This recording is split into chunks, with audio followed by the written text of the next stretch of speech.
Good evening and welcome to tonight's member program, Curator's Choice. My name is Alexandra O'Neill and I'm the Membership and Events Manager for the Wolfsonian.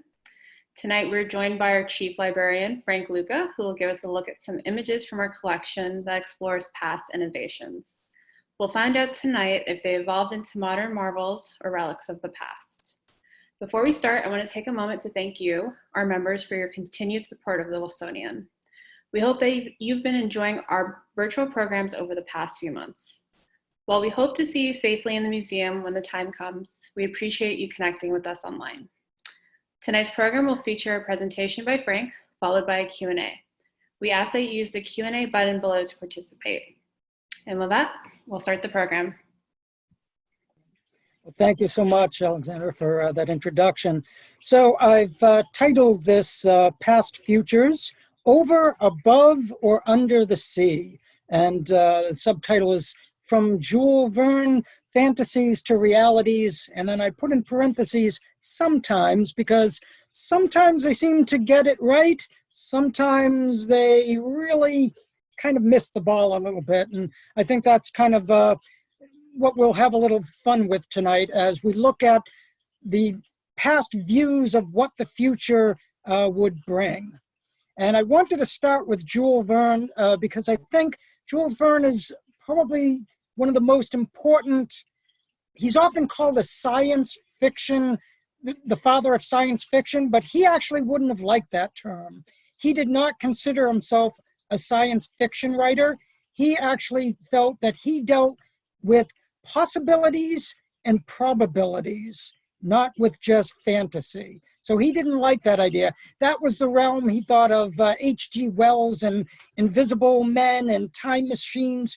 He really wanted to focus on things that were being thought of at the time, things that were being experimented with, and would extrapolate into the future a few more decades and say, well, what would it look like if these ideas that we're working on right now come to fruition in another few decades.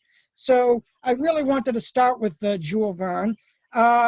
Jules Verne was born in 1828 and passed away in 1905. He was actually born in the French city of Nantes, which is a port city, which is important for our discussion here. His father was an attorney. His mother was actually the daughter of maritime shipping interests. So that's where he sort of got his interest in travel, especially travel across the ocean and the like. And it's said that when he was fairly young, I believe around 11 years old, he tried to run away to sea, but he got caught and sent back home. So really, I wanted to focus on the idea of the things that they were most concerned with in that time period, which was how do we get beyond the bounds of geography and time? How do we get across the ocean, either by crossing it, crossing over it, flying above it, or even going through and under the sea?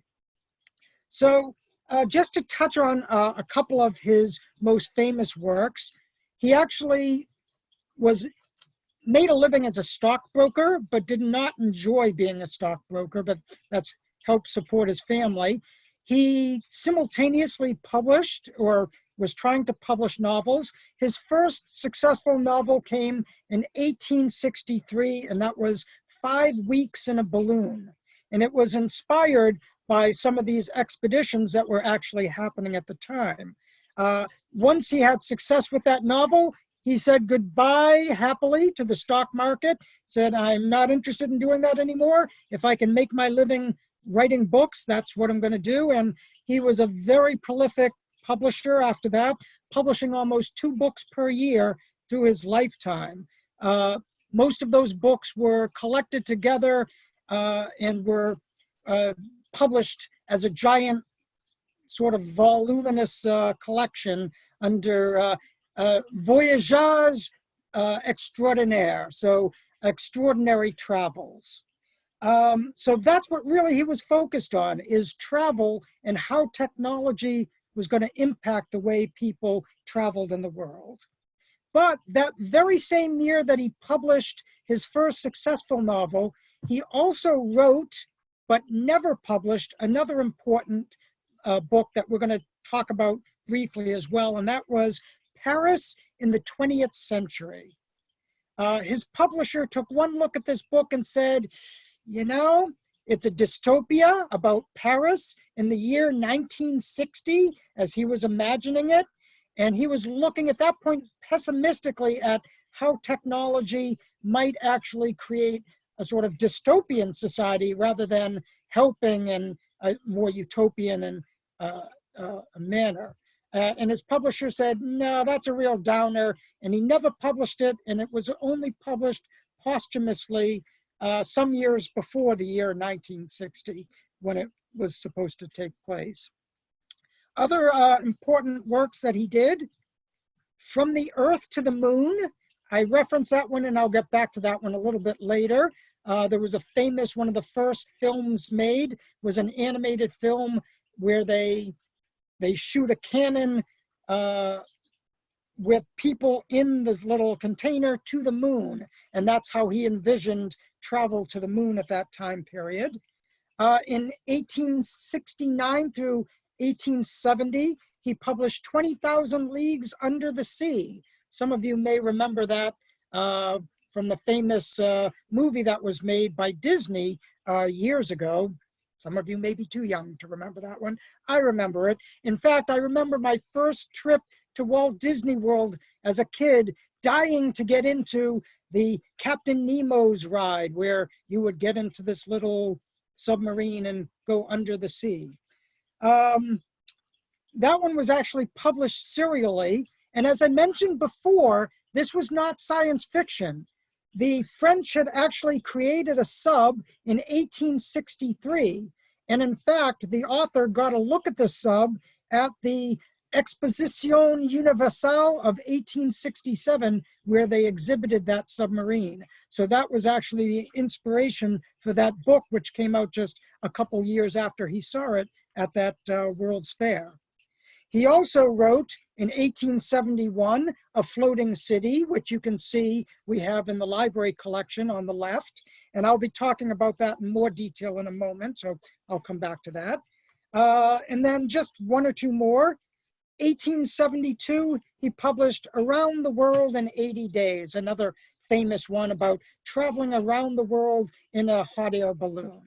So again, these were some of the visions that he had of how people would be traveling in the future. Now let's start with the floating city. You can see from the image there that this is just one enormous ship, a sailing ship, because all of the ships of that time period were sailing ships. So he's got the sails on this humongous ship, but you can see the comparison to the regular clipper ships of the day. This is no small ship. This was a giant, literally, floating city. And in fact, it also has this giant paddle wheel on the side of it as well. So this was incorporating all of the technologies of the time, from harnessing the air, but also harnessing steam travel. So that was his idea of how people would be crossing the oceans in the future on these literal giant floating cities. I turned from that to this idea on the right-hand side that was actually the brainchild of another gentleman, an architect named Henri de Fres. As I mentioned, he was an architect, son of a very famous architect. He was born in 1896 and died in 1972. So not so much a contemporary, but sort of a little later on, although they did share some time on this earth. He took that idea of a floating city and took it more literally. And he was adapting his idea to the new technologies that were not really envisioned by Jules Verne, and that was seaplanes. And so let's actually move on to the next slide. And you can see this is Henri de Fres.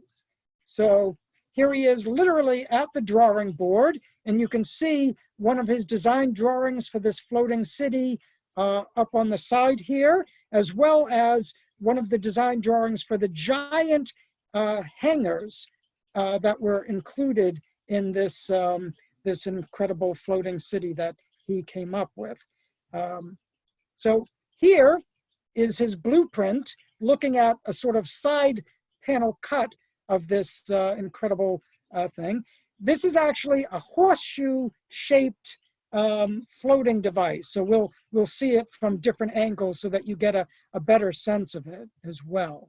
So here you're getting the view from above.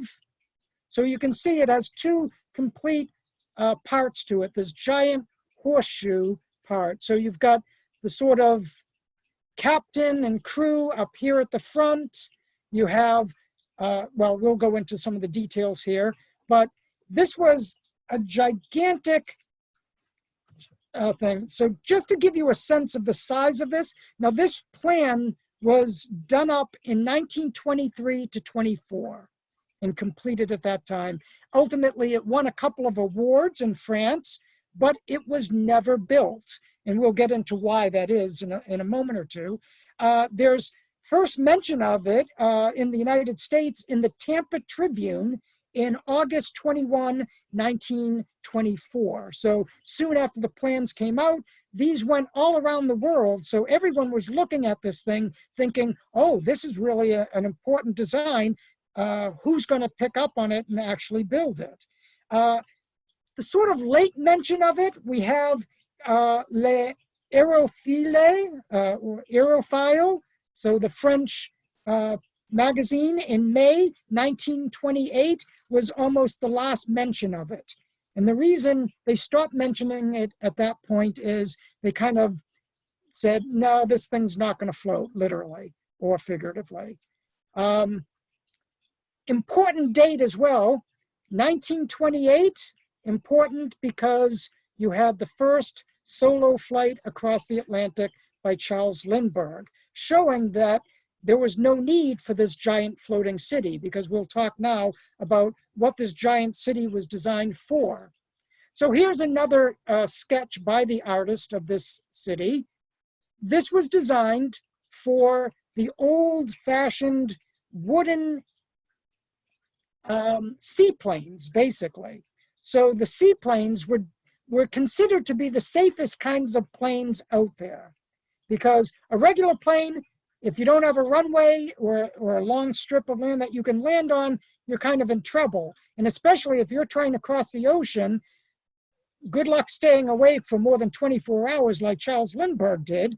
So the idea here was we would have these giant floating islands. He proposed as many as 12 of them sited throughout the different parts of the ocean, so that people traveling in these seaplanes could literally stop at a halfway point across the ocean.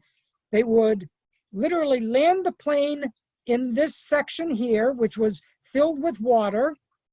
Then they would come up this runway here and into hangars where they could refuel and do any technical maintenance that they might need. The guests on this floating city could stay in the beautiful hotel that could accommodate 160, it had 165 rooms. It included restaurants, indoor tennis courts, even one bar. Mind you, this was during the prohibition in the United States, but that didn't count once you're in international waters, I guess. Hopefully the pilots weren't imbibing. So this had a terminal. It also had a flight deck. So what you're looking at on the sides as well is these planes would be sent up from these hangars, sort of through these elevators up to the flight deck, and they would be put on these little catapult type devices. So even though they would land in the water that was calm in between these two horseshoe sides, then they would take off from the side here on this catapult that would just shoot them off into the sky. So that was the plan.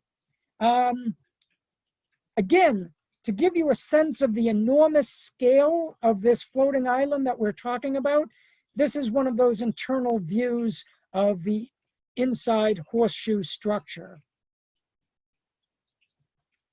Here's one of the hangars, and you can see it's loaded with these derricks for doing all sorts of maintenance on the aircraft, which would be staffed with all sorts of mechanics and personnel to help along those lines. The other idea here was that you could take shelter in this floating island if there was bad weather or a storm. So the way that it was designed as this horseshoe was designed to sort of create a sort of area that you could land on the water and it wouldn't be choppy water even in a storm. So here is a view of the restaurant inside the other side of this giant hangar on the opposite side. Here is a view of one of the planes going into one of the hangars here. And again, the artist's rendering of how they could literally, they had enough cranes to take out an engine to completely replace it or do whatever work was needed on it and then replace it into the airplane. But again, this was designed not so much for regular airplanes, but for seaplanes, which were considered, if you're going to cross the Atlantic, it better be in a seaplane. So if something goes wrong, you can still make a water landing. And here is a beautiful rendering, a painting of the sort of final view of this ship as he envisioned it. I should note, although it's called a floating city, this thing could not be anchored to the bottom of the ocean. That it just would be too big, too heavy, and in waters of such depth that would just never work. So for that purpose, it had two gigantic diesel engines so that it could actually move at 5 knots an hour. So slow moving, obviously, but that was designed so that it too could move if it needed to, if there was a bad storm coming, although I don't know that you could outrace too many storms at 5 miles or 5 knots an hour. We have two other views of it. These are views as if you were coming in from an airplane. So here you sort of see the people looking through the windows of the aircraft, looking down at the horseshoe-shaped island as they're about to come in for a landing. And here is a side view, again, from above, from the inside of one of those airplanes. So it's kind of a strange looking view, but you're seeing how the passengers would have seen this, this floating city from above. And here is a sort of night view, because you have to remember as well that there could have been people coming in for a night landing. So this thing would have been equipped with all of these gigantic lights, just as airports have lights today for aircraft, in order to guide the aircraft safely in. And that's enough of Henri de Frasse and his idea. I wanted to turn from Henri, and let's go back for one moment, though, and talk about why this never materialized. We're going to open this up to questions later on, but one of the things that I think of when I look at this from a very pragmatic standpoint is the cost. And that was the real reason no country decided to build this thing. It's enormous. The designs for this thing, let me give you the specs on it. It was to be 725 feet wide and 1,475 feet long. So this is not a small structure to build and then send out onto the ocean at 5 knots an hour. I think most countries looked at it, thought the price tag on building something like this would maybe bankrupt them. And then you have to think about the fact of, okay, this is designed for civil aviation. What happens in time of war? So let's say you're France, since he was French and he built this with the French in mind. If you're France and you build this gigantic structure, it's sitting in the middle of the ocean, suddenly there's war, and the enemy decides, well, obviously, this is now a strategic thing. We either have to capture it or bomb it. So, this would be a sitting duck out there at moving at 5 knots an hour, you can't really run and hide with this thing. So not very practical in time of war. It could be easily either taken by the enemy or destroyed by the enemy. And again, you bankrupt your country trying to build it. So those are some of the reasons why this never materialized.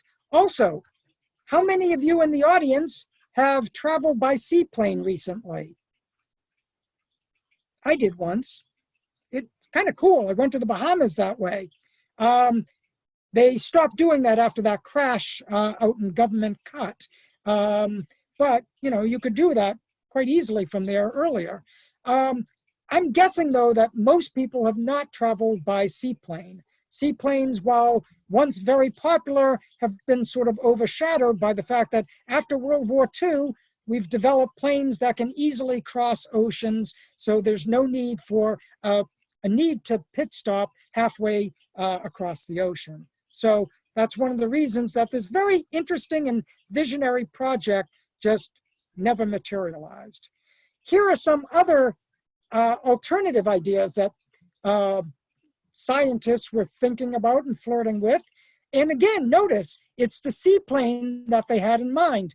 This one looks very much like the idea that Henri Defras came up with, only instead of a horseshoe, it looks like a little dock or a pier out theoretically in the middle of the ocean. So the same idea, but instead of this horseshoe, this is something that's put out there. I don't know where exactly in the ocean this would have been, but it was the design where, okay, you can land your seaplane, go up the ramp, up on a little elevator, and then fly back off on this regular runway strip in the middle of the ocean. So maybe cheaper and easier to do.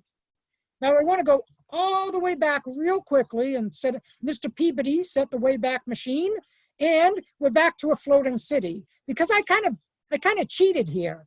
I talked about Jules Verne's floating city, then I went to Mr. Defras with his floating island, but really that was not what Jules Verne had in mind. His floating city was not to be some stationary island in the middle of the ocean. It was to be more like something like this, a gigantic ship that crosses the ocean quickly. So here we have popular mechanics with the idea of, well, what if it's not a ship, but it is a gigantic, and you can sort of see the scale of this from the little persons down below, a gigantic seaplane. If you look at the scale of this, I would have to say, Howard Hughes, Spruce Goose, eat your heart out. This thing makes the Spruce Goose look like a tiny little egg. Forget chicken. So this was to be some gigantic thing, but I really question that whether this thing could ever have gotten off the ground or, in this case, off the water. But this may not have been designed to get off the water, maybe just designed like an airplane to go on top of the water at high speed. This, I would argue, is what we've come up with as the modern equivalent of what Mr. Jules Verne had in mind with his floating city. This is the MS Cruise Line's vision for a couple of years from today, not so different from what they have right now, a gigantic ship of 200,000 gross tons that would accommodate thousands of passengers, hold an entire large crew. So basically, we're talking about a floating city. Now, this new generation one is designed to be very streamlined, unlike some of the monstrosities that you can see today, like the Epic, which has this sort of Frankenstein forehead and is very flat and not aerodynamic. This one was to be equipped with new generation wastewater treatment plants and also to be run on liquefied natural gas so that it's more eco-friendly. Still a fossil fuel, but at least a little better than what we've got today. So this is what's on the drawing boards, literally for just a couple of years from now. But with COVID-19, who knows? Maybe this idea, while a great idea, may be consigned to just remaining on the drawing board and never being made a reality. I thought I would go over to this because in a certain sense, this is the sort of military equivalent of what Mr. DeFrasse had come up with. This is the floating island. During World War II, of course, we had these gigantic aircraft carrier, not for seaplanes, but for regular planes, but with the same idea. If your planes do not have the long-term reach that you need to get them from the runway to the target, well then you have these floating cities that really can take them to the target or within range of that target and do essentially the same thing. So in a certain sense, although the floating city never came about for civil aircraft and airplanes, from a military point of view, something similar did come about, and that would be the aircraft carrier. I want to turn now to a different novel, one that I don't think I mentioned before. This is Master of the World. I just watched it earlier today, starring Vincent Price and Charles Bronson. Some of you may be too young to recognize those names, but I was very excited when I heard those two names, and I hadn't seen those actors in a very long time. So in the same tradition of 2,000 Leagues Under the Sea, instead of going under the sea, though, we would fly over the sea. So instead of on the sea or under, we're now above the sea. So in this time period, there were, of course, hot air balloons. So extrapolating on those ideas and what scientists were talking about, Jules Verne came up with the idea of saying, all right, instead of these hot air balloons, how about hard-structured Zeppelin-like flying machines? So his is loaded with lots of propellers, as you can see from here on the front and the top of this thing that you can see from this wonderful poster from the movie from the, I think it's 1960s or 70s. But a great flick. If you haven't seen it, I recommend it. It's a very interesting idea. It also captures the author's kind of pessimistic views of how technology might be used in a negative way. So the idea behind Master of the World is that this individual creates this flying airship and decides to impose world peace on all of the nations of the world by flying over the countries, demanding that they disarm, and if they don't disarm, bombing all of their warships so that they're forcibly disarmed. So his idea for world peace is kind of like the day the earth stood still, where the aliens come down and say, no one can use weapons or we blow you all up. So it's that same kind of idea. So you can sort of see how other science fiction writers took that idea, took it from the air, and then made it aliens in the future instead. So kind of an interesting one here. But look at the difference between the conception of Jules Verne's view of this flying airship and the airship that they used in the 1960s and 70s, which looks much more like a traditional Zeppelin. I wanted to show you some items from our collection. So these are some of the early hot air balloons and early Zeppelins. So here you're looking at some of these designs. And here you have the little basket down here. And, you know, this is how they fill it up and all. This is a mechanical work from the library collection. But here you're seeing how the Nazis envisioned one of their great new Zeppelins would look like. So not only did you have a little gondolier underneath, but in this particular one, it's got part of its superstructure loaded with all of these rooms and accommodations. Now, I'm wondering again, I'll put out the same thing. How many of you all have traveled by Zeppelin recently? Yeah, I'm guessing not too many. Can you say the Hindenburg, right? Well, really, the Hindenburg blew it for everyone. Before the Hindenburg disaster of 1938, most people thought if you were going to travel by air, the safest way to travel was not getting on one of those little rickety airplanes. Hell no. It was getting on one of these lighter than air floating devices. And again, talk about comfort.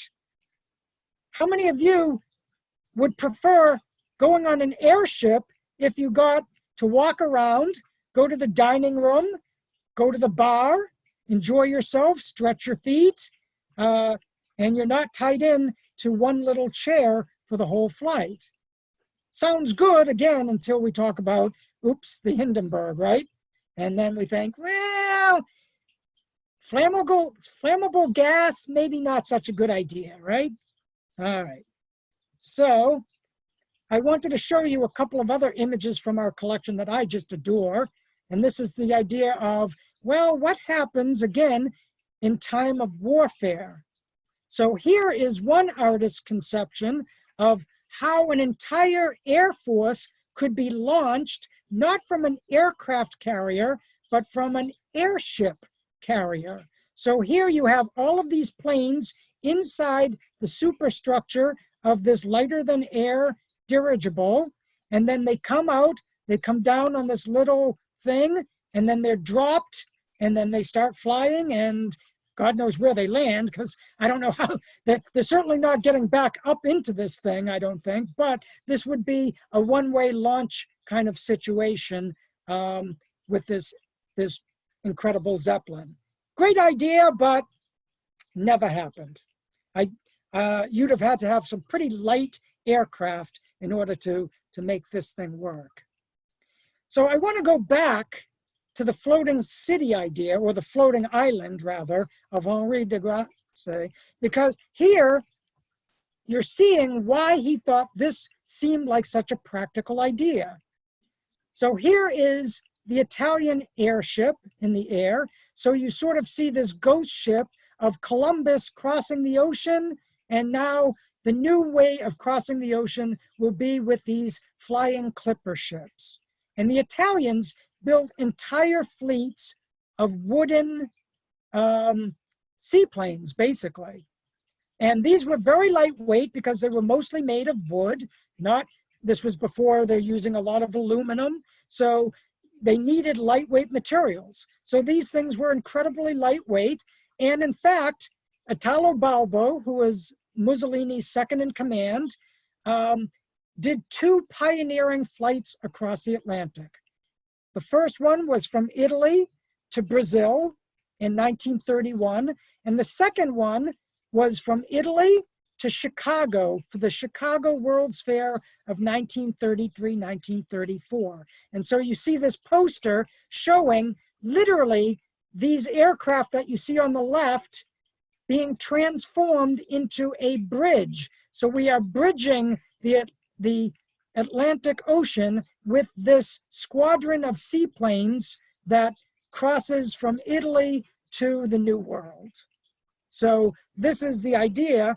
And at this point, because they're seaplanes, they actually did make a stopover in Reykjavik, Iceland, to do some repairs and gas up, but they did not need to make a pit stop in the middle of the ocean. Iceland was their last stop before getting across to the Western Hemisphere.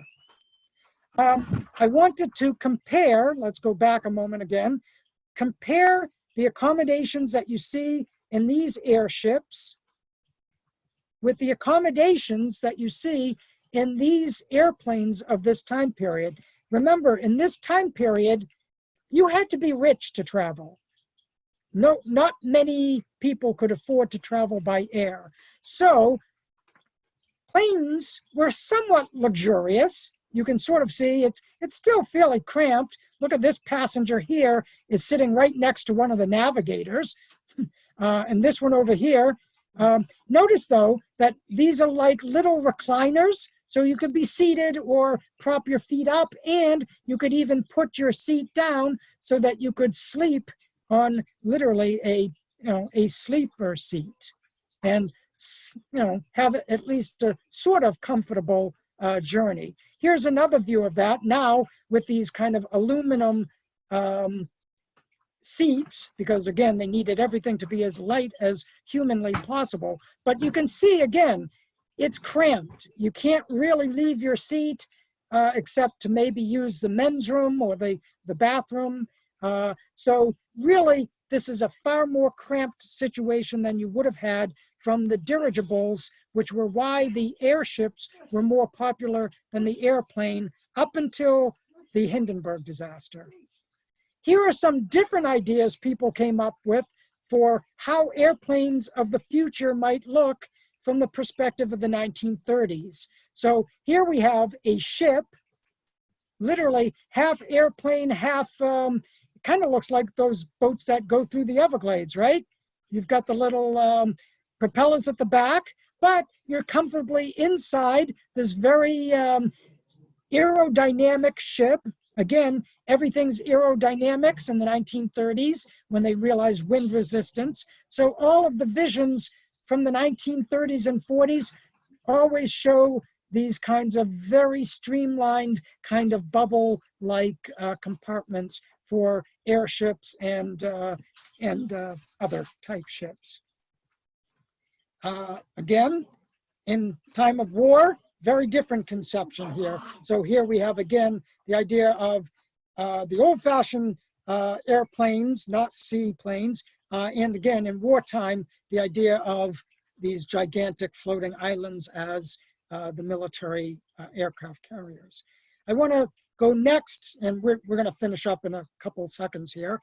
Let's turn now to 20,000 Leagues Under the Sea. I already talked about the influence of the French submarine on his ideas.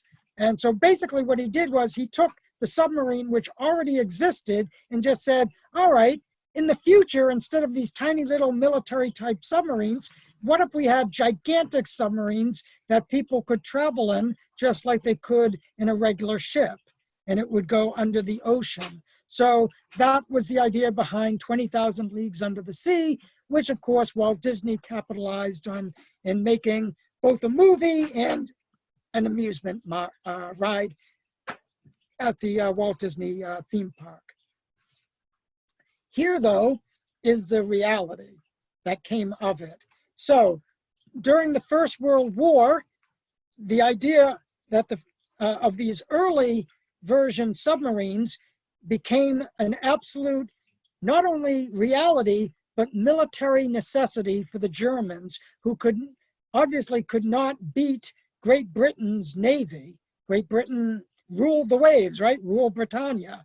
So the only way they could get around that was through submarine warfare, having these small U-boats go under the sea, easily undetected, and shoot torpedoes and sink much of Great Britain's navy. And they basically almost starved Great Britain into submission by creating a sort of military zone all around the islands to try and starve them out. So here is the mechanical work of the Holland, which was one of these German Unter der See boats or submarines. And you can sort of see here are the inner workings that are exposed as you open up the various layers of this mechanical work. I want to end with two last things. One is this image. One of the things that I mentioned earlier was that Paris in the 20th Century book, one of the early books written but not published by Jules Verne, excuse me, in which he envisioned a sort of dystopia future through technology. So here is a magazine from the 1930s showing one of the first commercially produced televisions. We actually have one of these in our collection. It's an RCA television, and this was literally a screen below, and you would look at the screen in this mirror because the cathode ray tubes were so tall that they had to be put standing up. Otherwise, it would be too big to sort of fit in your room without it jutting out. So that's why you had the mirror so that you could see it. So here you have this couple listening to the radio and watching TV in the 1930s. So a reality, but something that Jules Verne's actually thought about is envisioned in this pulp magazine from the 1940s. And think about this in terms of drone warfare. Here you have these two military guys guiding the military personnel of the future, literally via television screen. So when we think about drones today, this is something new in actual military warfare, but it's nothing new in terms of the idea of some of these, not science fiction writers, but science possibility and science probability writers, as Jules Verne would have preferred to have referred to himself. So that ends my PowerPoint. I'm going to stop sharing this and end with one very short clip for you all, hopefully, if it works. If I can find it here. Let's see if it's going to work here. Hopefully it does. If not, well, all right. Instead, technical difficulties, even in the modern age. So what I'm going to have you do instead is, there was a book that I mentioned where Jules Verne envisioned flying to the moon via being shot out of a gigantic cannon. And you can see that that actually influenced some of the very first movies made in France. And you can see one of those movies online via YouTube. So look for that one. And maybe after this, we can send out an email to all the participants with that web address for you. But if you type in a movie about cannon shot to the moon, you'll find it easily enough. And it's a cute little film. It's only several minutes long, but it really took the idea that Jules Verne came up with and made it a reality of science fiction movies in the early 1900s. So with that, let's open it up to questions. Thank you, Frank. We can definitely send them the link after the program. We do want to open it up for Q&A. So if you'd like to ask a question, please use the Q&A button below. I just want to thank you, Frank, for taking us into a deep dive, pun intended, journey. And I learned quite a bit. So we can start with these. I just wanted, remember, bonus points. If anyone was logging in early enough to hear it, what was the song that you were listening to and who was the artist? Alexandra can't play. She already guessed it. She's good. Good. I guessed it correctly. So we have a question from Michael. Says, having been fired out of the giant Columbia space gun, the Baltimore Gun Club's bullet-shaped projectile, along with its 3 passengers, Barbicane, Nicole, and Michael Arden, begins the 5-day trip to the moon. A few minutes into the journey, a small, bright asteroid passes within a few yards of them, but does not collide with the projectile. The asteroid has been captured by the Earth's gravity and becomes the second moon. I think he's describing the clip. That's the film clip that I was describing. Exactly. Okay. So my question, oh, sorry, is there a question there or just? No, I think he just wanted to let everyone add in on that. Yeah. For me, what's fascinating about it is, okay, great. You've shot yourself to the moon via cannon. How are you going to get back? I'm not quite sure they came up with the great solution for that one. That might have been in the sequel. We also did get an answer from the earlier song. I did answer it with She Blinded Me by Science by Thomas Dolby. Good job. All right. Everyone, and Hillary as well. So people are on top of their pop culture knowledge. I thought I was so old that I figured that's old enough they won't remember that one, but we must have some old people watching today too. No, I mean, Meg was saying how much she really loves the music, the intro music, but you know, she's a big fan. So I'm also just going to wait a couple more minutes for any questions that we might have for Frank about the presentation. I know there was a lot packed in there. I just want to say that I really loved the use of the covers from the Popular Mechanics magazines. Those are some of my favorite in the collection. I just love the variety that we have, and I love seeing it like sprinkled throughout the presentation. Yeah, those are actually one of my favorites too. I actually found those when I was at there's an ephemera fair on the west coast of Florida every year. And a few years back, I went to that. I saw someone had an entire collection of these things. Mhm. I didn't have enough money to buy as many as I would have liked. So I sort of cherry picked what I thought were the most interesting covers, bought them, and then donated them to the collection. But if anyone happens to have some of those as members and are interested in donating them, we would be happy to take those into the library. That was one of the questions about where the Popular Mechanics magazine came from. But I also, my roommate did tell me that his dad did collect those magazines from the 40s and 50s. So I don't think he'll give them up, but I think Well, it's he can make a bequest. He doesn't. He can live with them the whole time and then give them away when he's gone. Kevin said, great presentation, and wanted to know if the MSC belongs to which cruise line. That's MSC Cruises is the company. So, and again, this is just projected a few years out. I actually, in my original PowerPoint, included some of the floating cities that are actually presently extant, but I figured you can all see those sometimes in Government Cut or elsewhere. These are some of the ones like the Epic. And personally, I love beautiful ships, but I look at some of these ships and I just think they are ugly as sin, not aerodynamic at all. They literally look like someone took a skyscraper and knocked it on its side. And so you're looking at this sideways skyscraper that just happens to be floating. So that's why I thought I'd include the one that I did think was more beautiful, this much more streamlined vision of a future one for just a couple, literally projected for just a couple of years out. Again, with COVID-19, who knows what the future lies for the cruise line industry. Susie just wants to thank you because you're always so inventive and creative and terrific. So she just wanted to send her love. Hillary wanted to ask, how did Frank get interested specifically in these concepts apart from the collection itself? Okay, well, that's a fair question. This topic was kind of given to me, the idea of science and science fiction.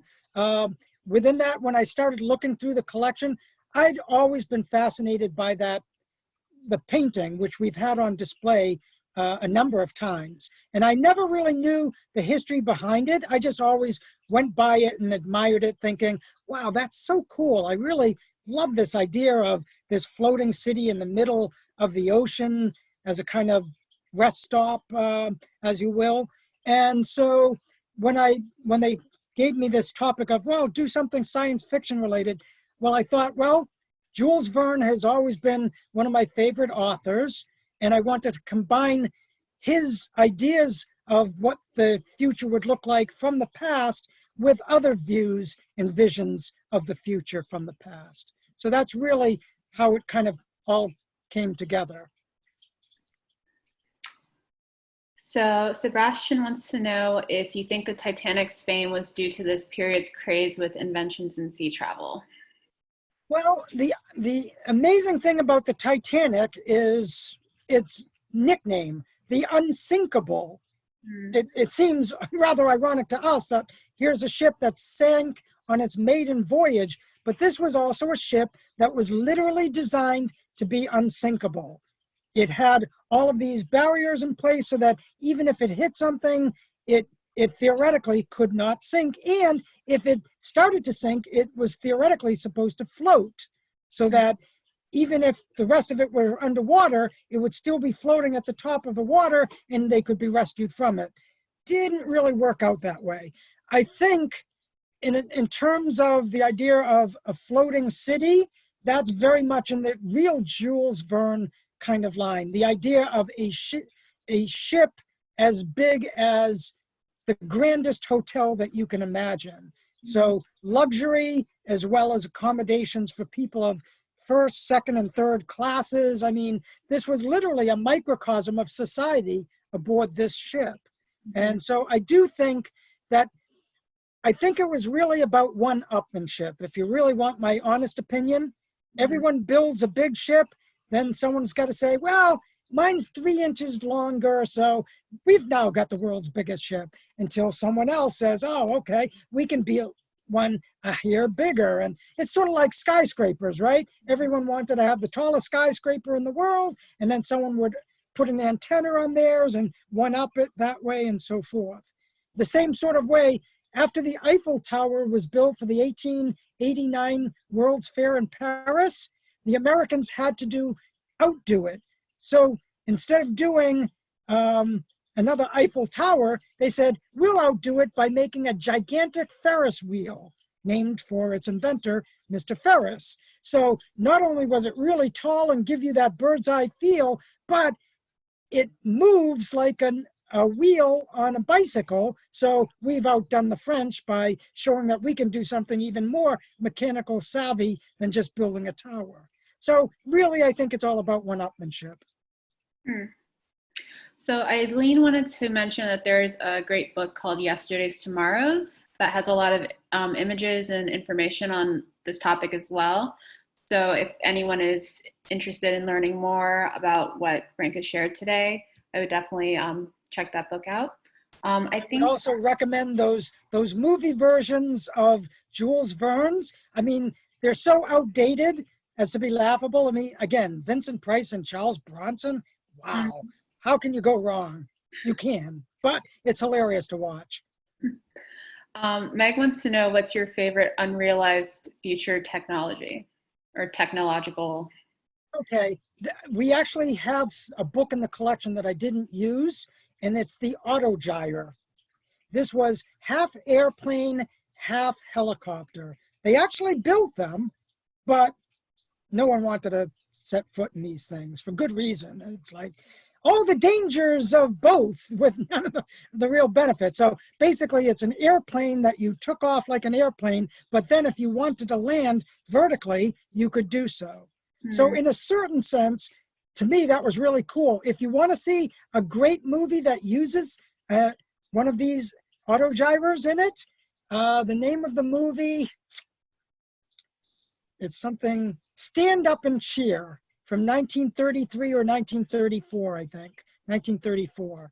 Great movie. It's sort of a play on the Federal Theater Project with a Department of Amusement. And the new head of this Department of Amusement lands on the White House, Rose Garden, basically, in the fields, in this autogyre to sort of make this big entrance. And I thought, that's really cool that they actually did that in that movie.